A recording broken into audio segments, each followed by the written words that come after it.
Mainly এই গল্পের একটা বড় বা মেইন চরিত্র বলা যায় আরশির বাবাকে মুজিবর মিয়া। আরশি আর মুজিবর মিয়া এই দুটো ক্যারেক্টারের শুরু থেকে শেষ পর্যন্ত যেরকমভাবে দেখানো হয়েছে, মানে আপনি ভাববেন যে দুটো মানুষ কিংবা একটা মানুষ এত কষ্ট সহ্য করতে পারে, মানে এত কিছু হতে পারে, তারপরও কিন্তু তাদের মধ্যে সেই বেঁচে থাকার তাগিদটা রয়েছে। কেন? কারণ এমন একটা পর্যায়ে আছে যেখানে ঘটনা প্রবাহ এত নিচে নেমে যায় কিংবা এত মানে সব হাতের বাইরে চলে যায়, আরশি তার বাবার থেকে আলাদা হয়ে যায়, আর সেটা কয়েকদিনের জন্য না, অনেক বছরের জন্য।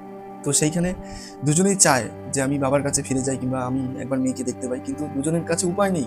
মানে তারা জানেও না যে আমার মেয়ে কোথায় বা আমার বাবা কোথায়, বা তো তারা বেঁচে আছে কিনা। তো এইরকম এরকম টাইপের একটা জায়গাতে চলে যায়। তো নীলুফা বেগম গল্পের ফার্স্ট টাইম যাতে মারা গেল, কোথাও তার ভূত কিন্তু পুরো গল্পে ঘুরে বেড়ায়। কারণ আরশির যে বড় হয়ে ওঠা, সেটা খুবই ডিস্টার্বিং, মানে খুবই কষ্টকর আর কি। তো ওই যে বললাম, মিডিল পার্টটা বিশেষ করে ওর বড় হয়ে ওঠা দেখানো হয়েছে। তো সেইখানে আপনি পড়তে পড়তে ভাবেন যে আর কত, এই মেয়েটাকে এবার আমি একটু বুকে আগলে ধরি, মেয়েটা একদিনের জন্য, এক মুহূর্তের জন্য একটু হাসুক, একদিনের জন্য একটু শান্তিতে ঘুমা, ও আর কত সহ্য করবে।